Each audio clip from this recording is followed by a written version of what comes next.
Hello friends, welcome back to my channel again. So friends, I hope आप सभी fit and fine होंगे, healthy होंगे।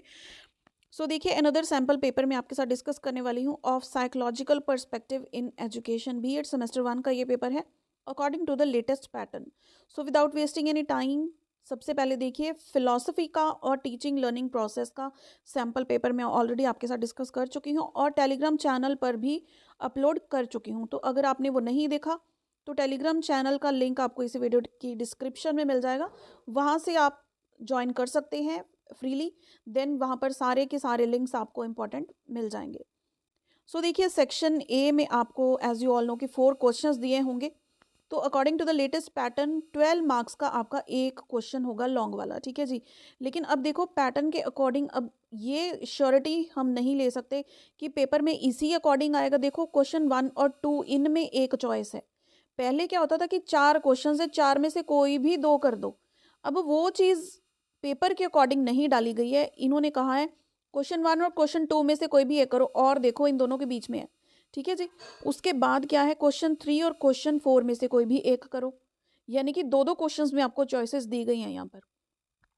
तो how does the study of educational psychology help you in becoming more effective and adjusted teacher illustrate. तो सबसे पहले तो थोड़ा सा आप इंट्रोडक्शन देंगे एजुकेशनल साइकोलॉजी के बारे में, साइकोलॉजी के बारे में बताएंगे, फिर इसकी डेफिनेशंस देंगे, फिर आप बताएंगे मतलब क्या इफ़ेक्टिव मेजर्स हैं या फिर एक एडजस्टिव और इफ़ेक्टिव टीचर बनने में एजुकेशनल साइकोलॉजी का क्या हाथ है, ठीक है ना। अगर आपने ये चीज़ पढ़ी हुई है तो आप किस तरह से एक इफ़ेक्टिव टीचर बन सकते हैं, इसको आपने इलस्ट्रेट करना है।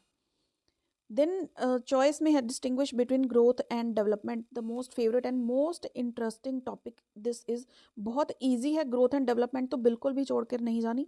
लॉन्ग शॉर्ट क्वेश्चन सभी फ्रेम आउट होते हैं जीडी में से, यानी कि ग्रोथ एंड डेवलपमेंट में से। Then state the influence of heredity and environment on growth and development of a child.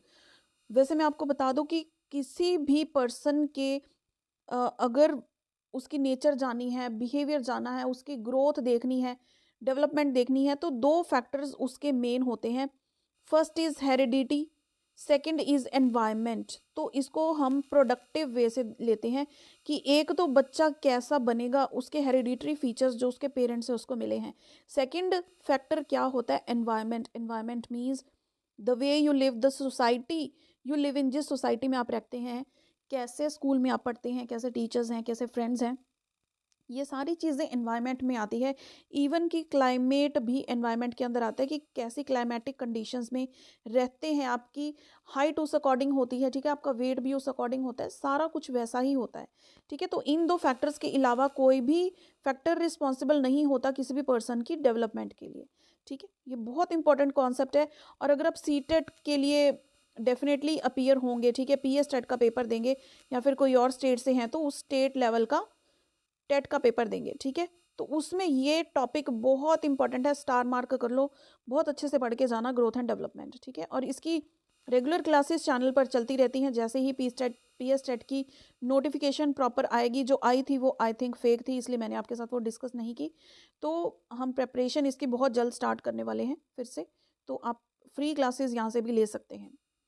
Next question की तरफ बढ़ते हैं, that is what are the problems, sorry, question 3। Define adolescence and write about cognitive and social development at this stage. Adolescence जिसको हम बोलते हैं युवावस्था, teen age बोल देते हैं, ठीक है। Then is what are the problems of Indian adolescents, how can school help them in better adjustment.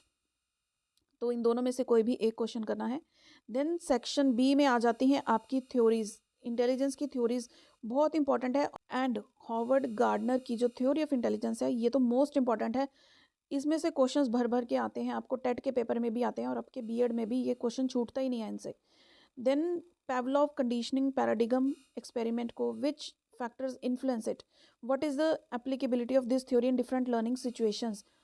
तो आप थ्योरी के बारे में बताएंगे, फिर रियल लाइफ में एग्जांपल्स ले सकते हैं इस चीज़ की। Then next question is how will you as a teacher motivate your students in the classroom. तो मोटिवेशन पर आ गया क्वेश्चन। देखो, दो तरह की होती है, एक एक्सट्रिंसिक, ठीक है, एक होती है इंट्रिंसिक, यानी कि ये होती है internal motivation, external motivation. Internal होती है जो आपके अंदर से आती है, किसी को बोलने की ज़रूरत नहीं है कि आपने कुछ करना है। एक्सटर्नल होती है कोई लालच आपको दिया जाए या फिर कोई प्रेशर आप पर डाला जाए, फिर वो बोलते हैं उसको external motivation. Then how will you identify slow learners in your class, किस तरह से आइडेंटिफाई करेंगे। तो स्लो लर्नर्स का जो टॉपिक है उसमें बहुत अच्छे से समझाया गया है ये चीज़, ठीक है। Discuss the programmes of educating such learners, किस तरह से आप इनको एजुकेट कर सकते हैं, ठीक है। इनको स्लो लर्नर से एटलीस्ट मीडियोकर लर्नर तो बनाएंगे ना, फिर फास्ट बनेंगे। Then is the section C, और ये है आपके short questions 11, 2 marks each, 11 questions हैं। कॉन्सेप्ट ऑफ एजुकेशनल साइकोलॉजी, और ये देखो 2 मार्क्स के बिल्कुल टू द पॉइंट लिखना है आपने, कुछ भी एक्स्ट्रा नहीं लिखना है इसमें कि आपको कोई इंट्रोडक्शन देनी है या सो एंड सो। 2 मार्क्स का क्वेश्चन है, बिल्कुल टू द पॉइंट, जो चीज़ पूछी गई है वही प्रॉपर से लिखनी है 2 नंबर के हिसाब से, ठीक है जी।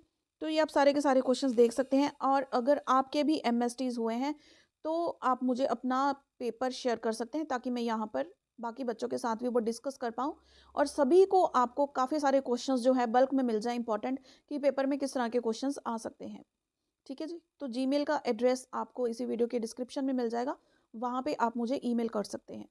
सो फ्रेंड्स, ये वीडियो हेल्पफुल रही हो इसे लाइक एंड शेयर ज़रूर कीजिएगा। See you in the next video, till then keep watching.